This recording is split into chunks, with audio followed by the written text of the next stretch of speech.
Hi, I'm Paige Ann Olson. Welcome to my YouTube channel. Today I am working on this pinwheel quilt and I'm doing a pantograph called Plumeria on it, and I want to show you both the pantograph and my work on this quilt. So I'm now at the back of my quilt table, and this is the pantograph that I'm going to be using called Plumeria. I actually downloaded this. It's a free pattern from a company called Urban Elements, and it's Elementz. They have both free patterns and they also offer patterns digitally and paper copies, and also I think you can get copies for a domestic machine, which is you just place the pattern over your quilt and you sew on top of the paper on top of the quilt. But what we're going to do today, the way pantographs work on a long arm is that you follow the laser light, which is right here, and you follow the laser light, the design of the laser light, which I'll show you how to do, and then it actually stitches out on my quilt top. So it's a pretty cool little thing, and I'm not very good at this yet, but I feel confident that at least this pattern I actually have some experience with. I have made a number of little sample quilts, if you will, and I've bound them and I've put backs on them and stuff. And the reason I did that is because I wanted to finish them for my animals. They can use them as little quilts to lay on. And I thought, if I make a bunch of them to sample, new pantographs or new patterns or new thread, that they would be nice little blankets to donate to my vet as well, or any like Humane Society probably could use those. But let me show you.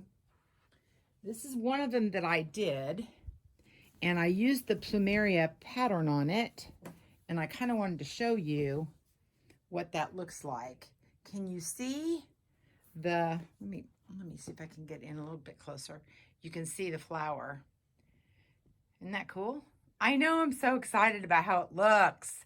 So I'm very pleased. I've actually done 2 rows on the pinwheel quilt that's attached to my long arm, and I'm getting ready to do the 3rd one, and I want to show you both how I get it ready and prepare it, advance the quilt, and then the actual quilting. I thought it would be fun to show you.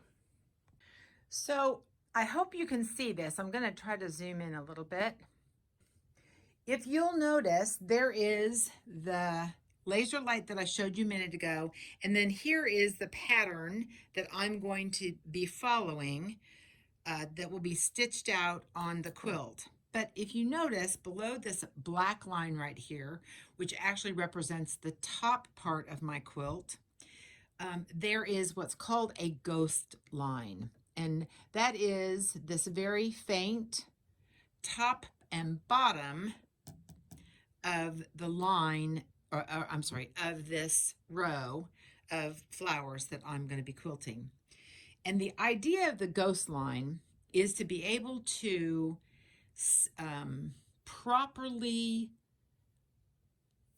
place each row so that you don't have a lot of space in between each row and they're not jumbled up together. You want a nice continuous row, but it's got to be separate and kind of interlocking without overlapping stitches. So the ghost row is going to help us do that. I hope that made sense. I'll show you. It'll make more sense when I actually do it. But since I've done 2 rows, I'm getting ready to start my 3rd row. So the way we are going to get ready to advance our quilt is I have Where this laser light is right here is where I have placed my needle down in my quilt. I have not stitched anything. I have not pulled my bobbin up. I have just put my needle down. And let me show you, if I can, what that looks like. Here is just my needle down position. And all I'm doing now is I'm aligning this row so that when I stitch this out, it will accurately stitch the row. The next thing that I'm going to do is I'm going to advance the quilt using the point of the laser light. If you see it on the top of this little petal, I'm going to advance it all the way down until it mirrors this ghost row, the top tip of that. When the laser light goes from here and touches that, that's how far I'm going to advance the quilt. So I'll show you how to do that. I'm going to just go ahead and do it while I've got to unlock my bars so that we can move everything. I sometimes forget to re-lock them, which is a no bueno. So the machine is going to move with the quilt. And when that happens, I'm watching that laser light. And once it hits the top of the ghost row petal, which is exactly where I want it to be, I'm going to lock my bar so it can't go anywhere. And now I'm going to lock my other poles, my take-up pole, my belly pole. I'm going to go ahead and lock up everything. Now, it is ready for me to go ahead and start quilting right on. It's correctly placed where I need it to be. So I have been starting each one of these rows coming in just on this line right here. So I will have a full flower. So what I'm going to do now, since the quilt is where I want it to be, I'm going to place my laser light out here and take my needle up and show you exactly, because right now my needle is down in like the second pinwheel and I want it to be off the quilt. So I'll show you what that's going to look like. So my needle is still down and I don't want to start there. So I'm going to lift my needle up and move my machine over to off of the, hopefully you can see this. Notice I'm off of the quilt onto this batting over here. I'm going to start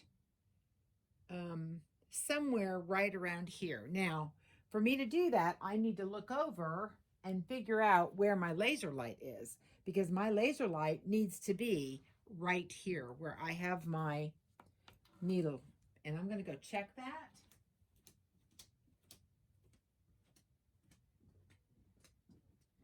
Because it is not where I want it to be. So I'm going to move my laser light right to the line that comes into that petal. Now before I actually, I always forget to do this, and that is remove my straps before I roll my quilt up. And I should have done that before. I never remember to do that, but it's not a big deal. So now I'm going to go ahead and reattach my straps, and that helps keep the quilt tight on the edges or on the sides. And then I use my little clamps. The clamps came with my long arm, but you can buy more clamps at, I think I got them at Harbor Freight. I bought some more because a couple of them were I bought this machine used, and some of the clamps were kind of needed to be replaced. And they're like $1. They're not expensive. And I also made these straps myself because I like the way these hold. It's just that kind of fabric. It's like, I think they called it backpack stripping. You can get it at a big box store, and this is about 1.5 inches. And then I just sewed the edges together, and they work beautifully.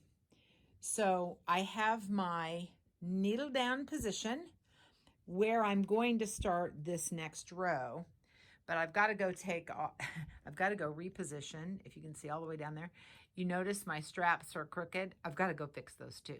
So as soon as I get done, I'll be right back.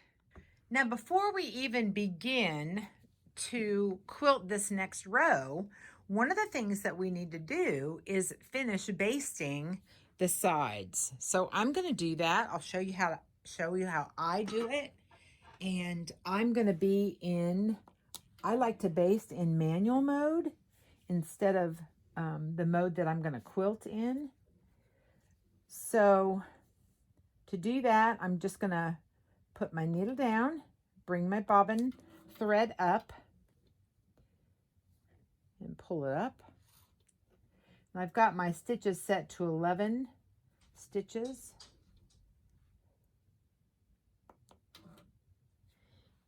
And I'm going to put this in manual mode, and I'm going to come down as far as I can come down. I know it's hard to see. I'm going to come down as far as the throat space is that I have. Now I'm also going to use what's called this Versatool, because, and here's what it looks like that. I want to actually stitch right along that edge. I'm going to give myself, I want to stitch about 1/8 of an inch, and this actually gives me a nice straight line to do that. And I also has a stop and a start, which I love. And it really just gets right to the edge that I want it to get to. Because the idea is for that basting stitch, we're going to actually cover it with our binding. So it's going to end up being a non-issue. Now, one of the things I am doing with this quilt is I'm also stitching in the ditch around each one of these. Let me show you if I can. So I'm stitching in the ditch each one of these rows right here, the white. So I'm going to do that as well, and I'm going to also do that in manual mode. And I'm also going to use my Versatool to do that as well. So the way that you tie off or do a knot off of a long arm is you want to take a couple of stitches and then gently pull your thread, give yourself some slack, lift your needle up, pull it away, I don't know, 6 inches or so, pick up your thread like this, hold on to it, come back to where you lifted it, your needle up, put your needle down, lift it back up again, and then what you have is you've picked up your bobbin thread, you've locked your stitch, and you're preparing it for, you're going to cut that bobbin thread off, and you're preparing it to be pulled up when I go over to the other side of the quilt and do the basting on the right-hand side. Okay, I want to clarify something. I think it was kind of confusing when I was talking about placing the laser. So when you're advancing your quilt, you're going to place the laser at the tip of that pantograph, and as you roll your quilt to get ready to quilt the next row, you're going to come to the very same spot on the top of the ghost row. That's how you're going to advance your quilt to know where to start to have it spaced correctly.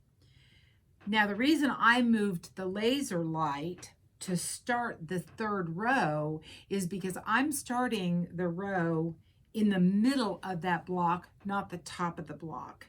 So because the flower comes in with that little loopy thing and then the flower starts. So if that was confusing, I'm sorry. It's kind of hard to explain all this stuff, especially I'm kind of new and I don't know the names of everything. So try to bear with me. I'll do the best I can to explain it to you. Okay, so here I just want you to see what stitching in the ditch looks like with my little Versatool. So here we go. And I'm kind of slow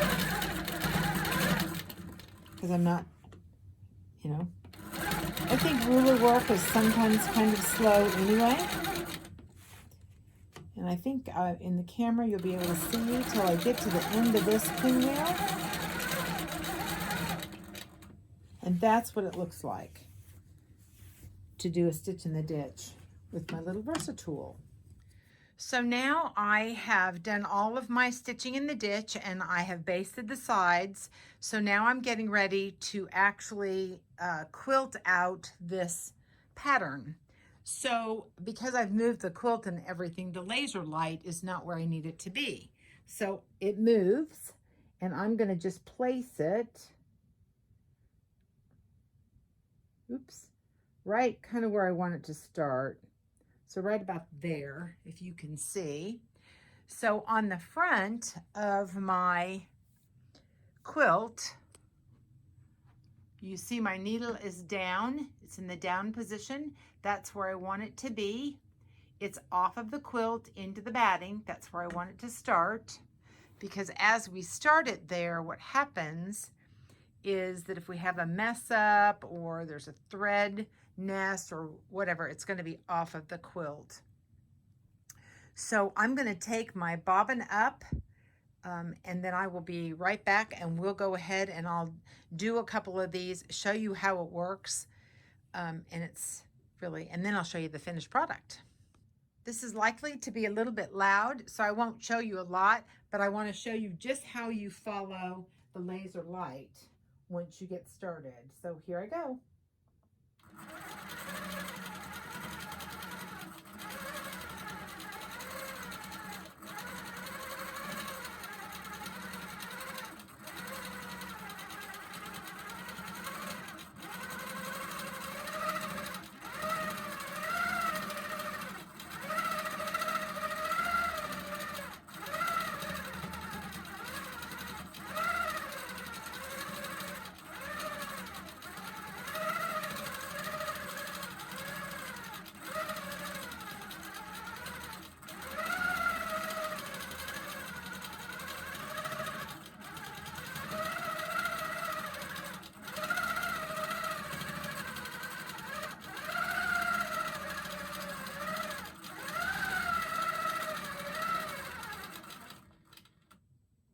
So I have been doing the very first flower and then I check the front, make sure everything is okay.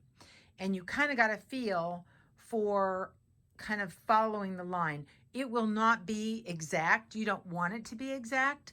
You just want to get the feel for it. You're going to look ahead of the laser light. That will help you naturally move because you don't want a bunch of, if you hold your handles too tight or you try to follow the line exactly, you're going to get real jerky flowers and that's not what you want. So I'm going to go ahead and finish this row and I'll come back and show you what it looks like on the front. So I have finished my third row and you can see, I think you can see the quilting on the quilt. Now I do want to point out something. You notice this kind of mess over here, right here on the edge right there. It's because I have the Surefoot on my machine and the Surefoot looks like that and it's a higher profile foot. It's perfect for machine quilting and using rulers, and I put this on here because of the ruler work that I did in the sashing.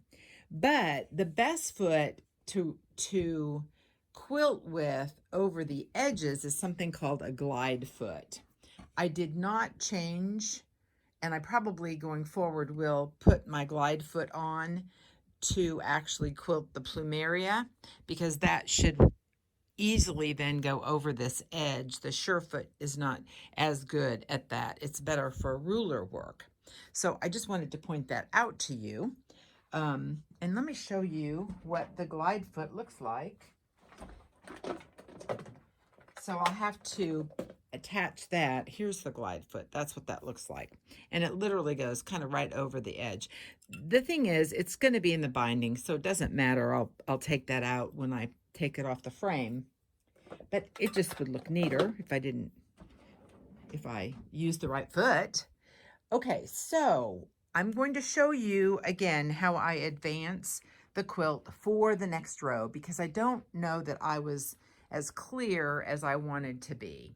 So what you're going to do is you're going to find the point or find a place on the quilt, and I'm going to select the bottom of this petal right here, and I'm going to place my needle right in the V of that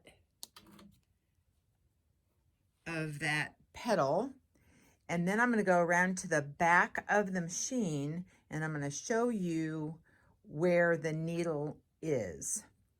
So hang on, I'm going to adjust the camera and I'll be right back. So if you'll notice, that needle, is right on the top of this petal, and my laser is already there. That's exactly what I want. So what I'm going to do, let me get my marker.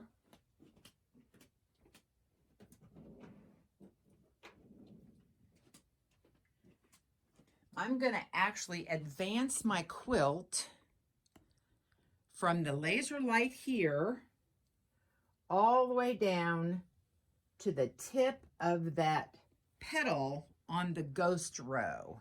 And that tells me how far I should advance the quilt to get it prepared for the next row. Hopefully that's a little bit more clear than the first explanation. So I'm going to do that. Actually, I'll just show you how I do it. I'm going to go ahead and take my ratchets off on all 3 poles. Oops, see if I can get this. Sometimes they're harder to do. And then I'm going to go ahead and use my hand crank, and I'm going to move my quilt until the laser light hits the top of that petal on the ghost row. And I've got my needle stationary in the quilt.